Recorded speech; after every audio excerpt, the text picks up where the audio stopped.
Le Québec est aujourd'hui un des plus importants producteurs d'énergie propre et renouvelable au monde.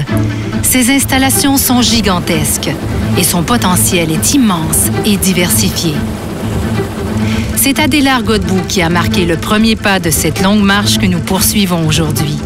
Au début du siècle dernier, les entreprises d'électricité s'enrichissent alors que leurs pratiques commerciales nuisent au développement du Québec et de ses régions. Élu en 1939 à la tête d'un gouvernement libéral, Godbout annonce son intention de nationaliser l'imposant réseau montréalais d'électricité et de ses centrales hydroélectriques. Le 14 avril 1944, c'est réglé. Il les regroupe sous une nouvelle société d'État. C'est la naissance d'Hydro-Québec. L'arrivée de Jean Lesage en 1960 et de son équipe du tonnerre marque l'histoire d'un autre pas décisif. Hydro-Québec devient un outil de développement économique. Regardez l'Union nationale. Elle est la négation de l'avenir. Elle veut revenir au passé, à son passé à elle. Il présente son manifeste Maître chez nous et déclenche des élections. Le 14 novembre 1962, il reçoit un mandat clair afin de poursuivre la nationalisation amorcée par Godbout. En moins de 3 ans, 80 distributeurs d'électricité sont unifiés. Robert Bourassa croit fermement au potentiel hydroélectrique. Le 30 avril 1971, un an jour pour jour après son élection, il dévoile le projet du siècle, l'aménagement du plus grand complexe hydroélectrique au monde, la baie James, un chantier gigantesque. Les défis sont grands, presque démesurés. De son côté, le PQ dénonce le projet et suggère même de délaisser l'hydroélectricité pour faire place aux centrales nucléaires. Mais pour Robert Bourassa, le développement d'énergie propre et renouvelable est une question de bon sens.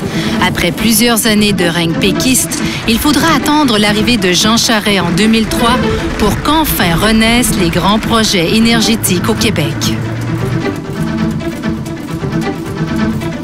Les chantiers sont colossaux, du jamais vu depuis la baie James.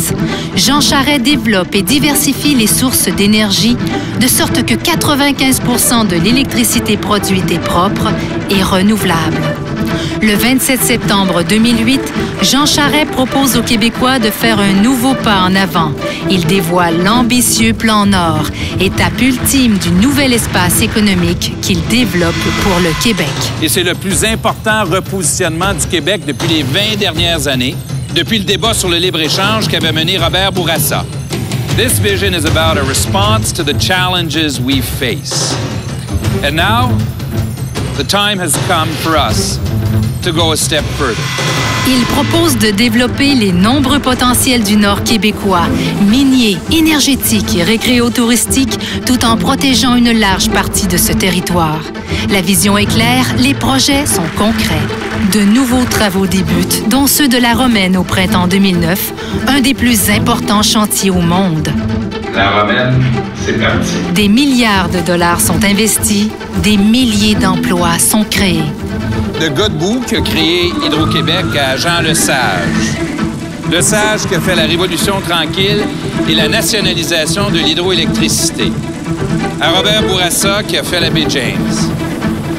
Dans les années 40 et 50, le Québec s'est hissé parmi les nations industrialisées.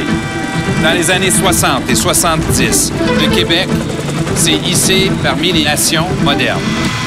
Dans les années 80 et 90, le Québec est devenu une puissance exportatrice. Les Québécois ont traversé les défis de chaque époque. Le potentiel de notre territoire est à ce point grand que chaque génération qui l'habitera pourra y laisser sa marque et le mettre en valeur. Ce que nous voulons, ce que nous voyons devant nous, c'est un Québec qui va réussir à attirer des investissements, des cerveaux, des bras, des cœurs. Notre destin, c'est d'être les précurseurs, c'est ce que nous voulons. C'est ce que le Parti libéral du Québec a proposé. C'est ce que nous voulons faire. On va repousser les limites de notre dernière grande frontière, le nord du Québec.